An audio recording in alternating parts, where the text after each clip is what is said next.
मनोज 2000 दो ना, मुझे एक ड्रेस खरीदना है। अरे यार तुम मम्मी से ले लिया करो ना, मुझे क्यों फंसाती हो? मैंने शादी मम्मी से नहीं तुमसे की थी, मम्मी से क्यों लूंगी? अब तुम कमाते हो, अब क्या मुझे किसी भी चीज की जरूरत होगी तो सास के आगे जाकर हाथ फैलाऊंगी? देखो मेरे कहने का मतलब बस इतना सा था कि मैं तो अपनी सारी सैलरी मम्मी के हाथ में दे देता हूँ, इसलिए तुम्हें जिस भी चीज की जरूरत हो तो मम्मी से बोल दिया करो यार। हाँ, और जैसे मेरे कहने से तुम्हारी मम्मी खुशी खुशी मेरे हाथ में पैसे रख देंगी।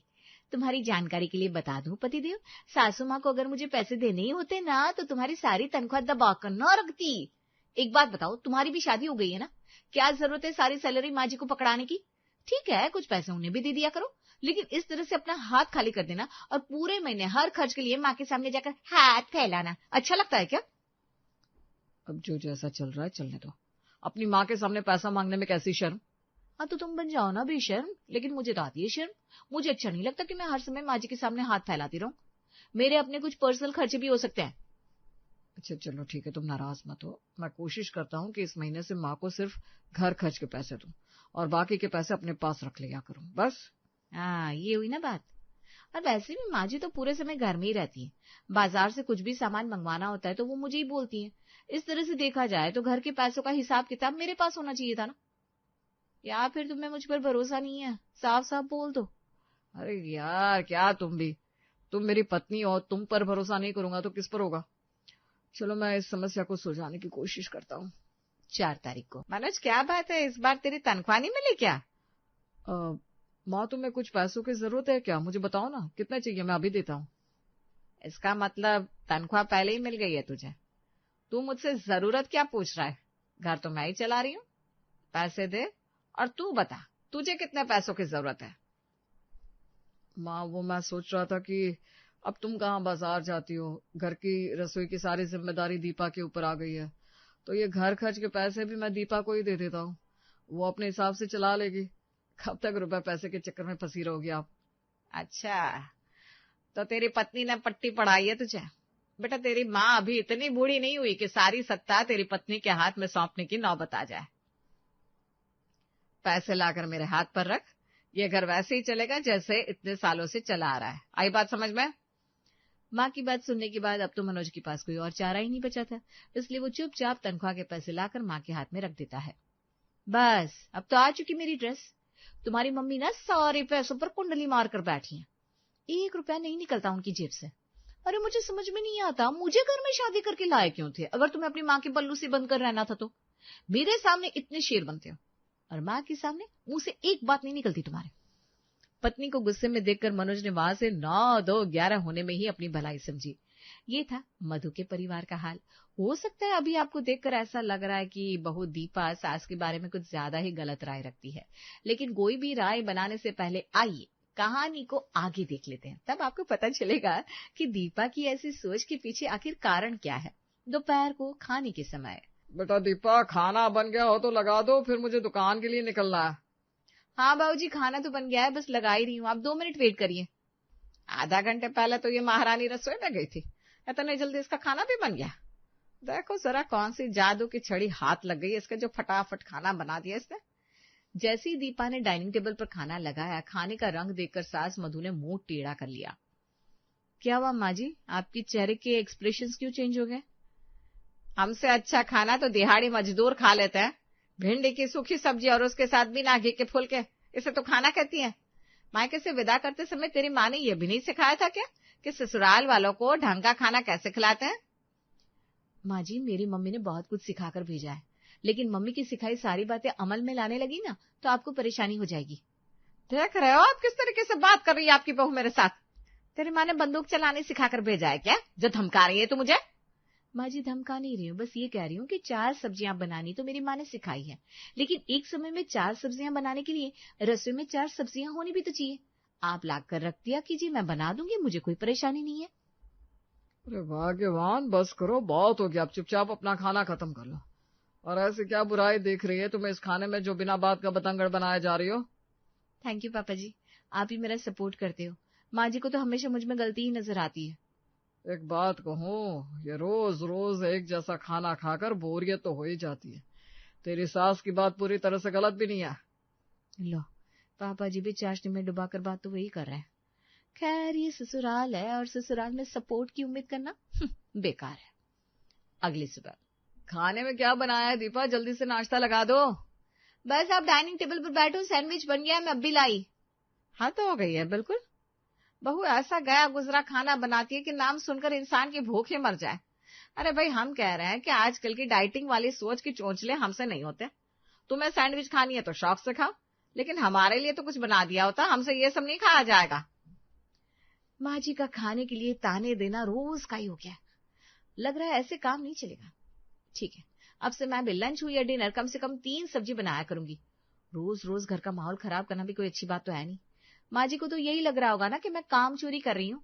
ऐसे भी कोई खास फर्क तो पड़ता नहीं, जैसे 1 सब्जी बनेगी वैसे 3 भी बन जाएगी। अगले दिन सुबह दीपा ने नाश्ते में पोहा और मूली के पराठे बना दिए। अरे बहू, आज तो 2 तरह का नाश्ता बनाया तुमने, भाई दिल खुश हो गया। मैं तो थोड़ा थोड़ा दोनों ही खाने वाला हूँ। हाँ भाऊजी, क्यों नहीं, इसीलिए तो बनाया है ताकि माँ जी को ताना मारने का मौका ना मिले। पूरे हफ्ते की लाई हुई सब्जियों में से 3 सब्जियां निकालकर बहू दीपा लंच में बनाकर तैयार कर देती है। इसी तरह डिनर में भी 3 तरह की सब्जियां बनाने के बाद फ्रिज पूरी तरह से खाली हो गया था। माँ जी, सब्जियां खत्म हो गई है, बाजार से ला दीजिए, वरना कल का खाना कैसे बनेगा। अरे बहू, अभी कल ही तो सब्जियां ला कर दी थी मैंने तुझे। अब रोज रोज बाजार में जाकर चप्पल घिसना मेरे बस का नहीं है। तू अपने हिसाब से देख ले, मुझसे मत कह। अच्छा ठीक है माँ जी, कोई बात नहीं, आपसे नहीं होता तो ना सही। आप मुझे पैसे दीजिए, मैं बाजार जाकर सब्जियां ले आती हूँ। ये ले 50 रुपए, जा ले जा। ये क्या कर रही है माँ जी आप? अरे मैं 2-3 दिन की सब्जियां एक साथ लाने वाली हूँ और आप मुझे 50 रुपए दिखा रही हैं। आज के जमाने में 50 रुपए में कुछ आता है क्या? अरे भाई तो 100 रख ले, बस जाकर लेकर आ सब्जियां। सीजनल सब्जी लेगी ना तो 100 रुपए में 2-3 सब्जियां आराम से मिल जाएगी और तेरा 2 दिन का काम भी आराम से चल जाएगा। माँ जी, ये आप समझी नहीं, आपको ही एक वक्त में 3 सब्जियां खाने का शौक है ना। अरे आप पैसे दीजिए, मैं 3 नहीं 30 सब्जियां बनाकर खिलाऊंगी आपको। अभी बाजार जा रही हूँ ना, जितनी सब्जियां मिलेगी सब खरीद लूंगी और फिर देखिए कैसे रंग बिरंगा लंच, डिनर और ब्रेकफास्ट मिलता है आपको। मुझे बाकी की कामचोर बहू की तरह समझ रखा है क्या आपने? अरे माँ जी, काम करने में पीछे नहीं हटती ये दीपा, आपको पता नहीं है आपने किससे ताना मारा है। देख बहू, ये 3, 13 और 30 की सब्जी की कहानी तो अपने पास रख ले। मुझे इन सब बातों से कोई मतलब नहीं है। मैंने तुझे पैसे दिए हैं, अब इतने पैसों में तू 3 सब्जी लाए या 30, मुझे उससे कोई मतलब नहीं है, लेकिन इससे ज्यादा पैसे मेरे पास नहीं है। हद करती है माँ जी, आप पैसा नहीं देंगी तो सब्जियां क्या मैं चोरी करके लेकर आऊंगी? ये बढ़िया है, आपको तरह तरह की सब्जियां भी खानी है, पैसा भी खर्च नहीं करना। ऐसा कहीं होता है क्या? देख बहू, अब ये बाजार जाकर रोज रोज सब्जी भाजी राशन लाने का काम मुझसे नहीं हो पाता। अरे उम्र हो गई है मेरी, और फिर तू किस लिए है? वैसे भी मनोज कह रहा था खर्चा पानी का काम मुझे तुझे ही सौंप देना चाहिए। तो इसका मतलब अब से घर का सारा बजट और पैसा मेरे पास रहेगा? अरे माँ जी, आप तो बहुत अच्छी हैं, मैं आपको गलत समझ रही थी। अरे रुक जा बहू, इतनी उतावली क्यों हो रही है? पूरी बात तो सुन ले। तेरा काम सिर्फ रसोई संभालने का है, इसलिए अब से महीने की शुरुआत में ही महीने भर का रसोई खर्च मैं तुझे एक बार में दे दिया करूंगी। उसके बाद उन रुपयों में महीने भर की रसोई चलाने की जिम्मेदारी तेरी। अगर दोबारा मेरे पास पैसे मांगने आई तो अच्छी बात नहीं होगी। हाँ चलो, ये अच्छा किया माँ जी आपने। मुझे भी रोज रोज आपके सामने पैसों के लिए हाथ फैलाना कोई अच्छा तो लगता नहीं। अब मैं अपने हिसाब से देख लूंगी कौन सी सब्जी कितनी लानी है। आप मुझे महीने का बजट दे दीजिए। अरे भगवान, आप इतनी जल्दी मेरी सुनोगी, ये तो मैंने सोचा ही नहीं था। अब माँ जी मुझे रसोई का बजट देगी, उसी में से कटौती करके मैं अपने जेब खर्च के पैसे भी बचा लूंगी और किसी को पता भी नहीं चलेगा। ये ले 1500, महीने भर की रसोई का खर्चा तुझे इसी में चलाना है। माँ जी, आप मुझे बेवकूफ समझती हैं क्या? 1500 में कुछ होता है क्या आज के जमाने में? अरे महीने का राशन कम से कम 4000 का आता है और आप मुझे 1500 थमा रही हैं। अच्छा चल ठीक है, ये 4000 घर के राशन के लिए और 2000 सब्जी के, बस। अब इससे ज्यादा रुपए मांगने की कोशिश मत करना। अरे अपने बेटे की पूरे महीने की तनख्वाह क्या तेरे किचन पर उड़ा दूंगी? फिर बाकी के खर्चे कैसे पूरे होंगे? ये लो, कर लो शौक पूरे। मुझे तो लग रहा है कि माँ जी ने मुझसे बदला निकालने के लिए ये सब किया है। कुछ नहीं आने वाला इतने पैसों में। मुझे तो लग रहा है महीने का खर्चा ही नहीं चल पाएगा, मेरे शौक तो क्या खाक पूरे होंगे। अभी तक तो घर में जो कुछ भी हो रहा था उसके लिए दीपा सास को जिम्मेदार ठहरा देती थी, लेकिन जब से सासू माँ ने रसोई का बजट बहू के हाथ में सौंपा था, उसके लिए मानो आगे कुआं पीछे खाए वाली स्थिति हो गई थी। अभी तक तो 2 सब्जी खाकर संतोष कर लेने वाली मधु रोजाना एक जैसा बोरिंग खाना खिलाने के लिए बहू को बढ़ चढ़कर ताने मारने लगी थी। अरे माँ जी, हद कर दी आपने। क्या कह रही थी कल आप चाचा जी के सामने? हमारे घर में तो पनीर खाए हुए जमाना हो गया। पैसे निकालिए, मैं आज ही लेकर आती हूँ पनीर, और आपके लिए 2-3 तरह की पनीर की सब्जी बनाकर रखती हूँ। खा लीजिएगा जितना भी पनीर खाना है। अरे बहू, क्या हर समय पैसा पैसा करती रहती है? महीने की शुरुआत में दिया था ना तुझे पैसा, रोज रोज कहाँ से लाऊं? यहाँ पैसे का पेड़ लगाए क्या? माँ जी, जितना पैसा आपने दिया था ना उसमें एक वक्त की सब्जी खरीदना भी मुश्किल है, और आपको पनीर खाना है, वो भी एक नहीं 2-3 तरह का। अच्छा चल ठीक है, तू इतना कह रही है ना, ये ले रख ले 5 रुपया। क्या? अब मुझे 5 रुपया दे रही है?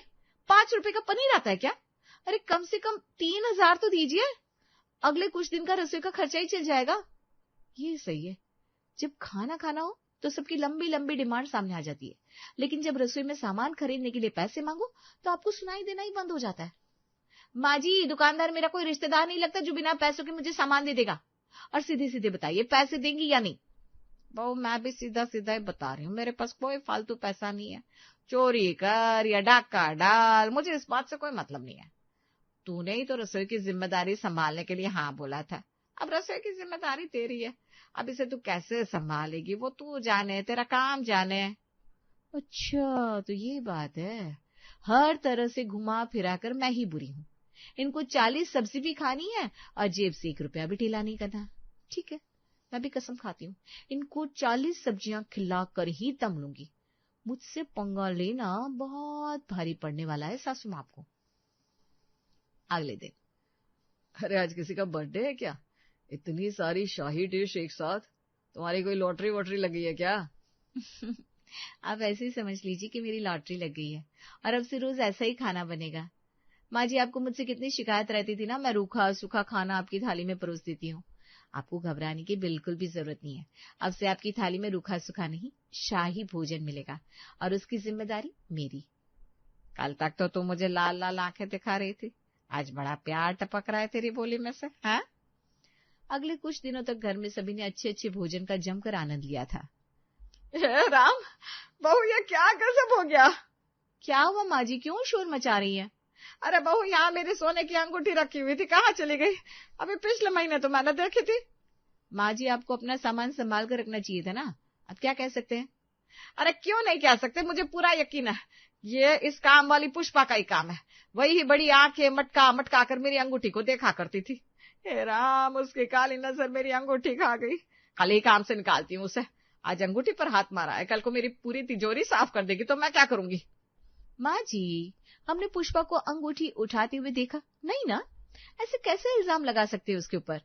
अरे ये बात साबित करना कोई आसान काम है क्या?